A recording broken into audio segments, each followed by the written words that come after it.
जंजीरें ड्रामे की आज की किस्त पहले से बेहतर थी। ज़्यादा मज़ा सरबुलंद और रबिया के सीन्स देखकर आता है।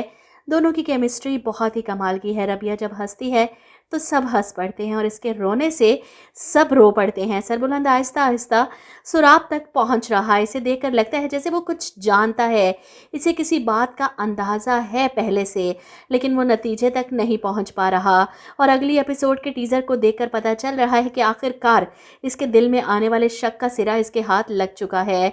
इसकी ज़ुबान पर शीरीन का नाम आने का मतलब कि बहुत जल्द सुराग की हकीकत भी सामने आने वाली है। शीरीन जब बीबी जान की दवाई का कहने रबिया के पोर्शन की तरफ आ रही थी तो दिल ज़ोर ज़ोर से धक धक कर रहा था कि अंदर से आती आवाज़ें सुनकर ये फ़ौरन सारा भांडा फोड़ देगी। लेकिन शुक्र है कि ऐन मौके पर रबिया अपने कमरे से निकलती है और कमरे को लॉक कर देती है। शीरीन के सामने देखकर थोड़ा घबराती तो है, लेकिन शीरीन को भी न जाने क्यों रबिया पर शक हो जाता है। इसीलिए तो इसके जाने के बाद इसके दरवाजे से कान लगाकर सुनती है कि अंदर कोई है।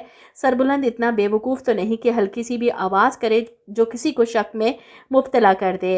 सुराग की हालत देखकर बड़ा मज़ा आ रहा है। जिस तरह वो तड़प रहा है सरबुलंद की तलाश के लिए, अपने आदमियों को सरबुलंद के पीछे लगाता है कि जहाँ भी नजर आए इसे मार दो, इसे जिंदा मत छोड़ना।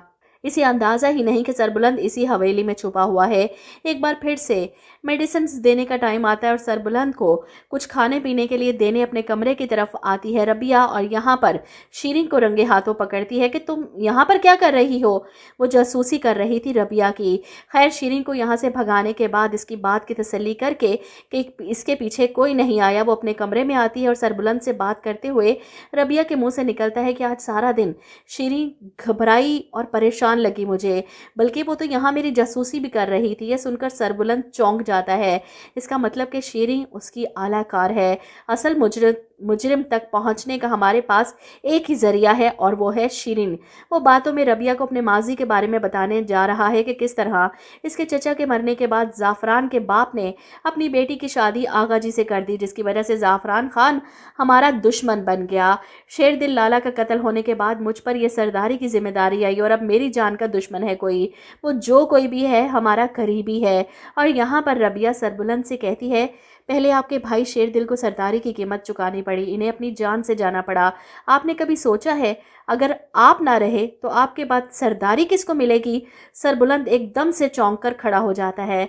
जाहिर सी बात है सरबुलंद के बाद सरदारी सुराब लाला के पास आएगी और यहाँ पर इसे समझ आती है ये तो सारा सरदारी का खेल है। वो कमरे के पर्दे पीछे हटाता है ताकि खुली हवा में सांस ले सके, क्योंकि घुटन से इसका सांस बंद हो रहा है।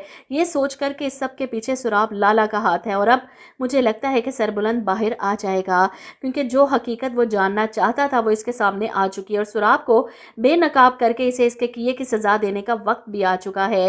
वहीं दूसरी तरफ ज़ाफ़रान खान की हकीकत तोरसम के सामने आती है जब वो दरियाचंद की बीवी से जाकर मिलता है। तोरसम को यकीन नहीं आता कि इसका मामा इसके साथ इतना बड़ा खेल खेल सकता है। गुलमहर ठीक कह रही थी कि तुम और मैं इनके लिए महज कठपुतलियां हैं जिन्हें वो अपना बदला लेने के लिए इस्तेमाल कर रहे हैं। ज़ाफ़रान खान तोरसम की खामोशी पर शक में मुब्तला हो जाता है। इसके पीछे आता है, क्या बात है तोरसम, खाना भी ठीक तरह से नहीं खाया। यहाँ पर तोरसम अपने मामे से सवाल करता है, तूने दरियाचंद को क्यों मारा। और तब ज़ाफ़रान खान बताता है कि तुझे किसने कहा मैंने उसे मारा।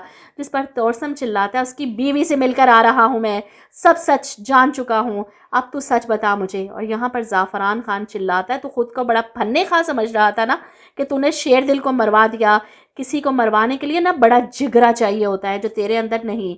दरियाचंद ये बात जानता था कि शेर दिल को मारने वाला तू नहीं बल्कि कोई तीसरा है। तोरसम को यकीन नहीं आता कि जिस मामे के पीछे लगकर वो अपने ही खून के खिलाफ गया वो मामा इसे इस्तेमाल कर रहा था। हकीकत सामने आने के बाद तोरसम हवेली वापस आएगा और यहीं पर इसका रबिया से सामना होगा।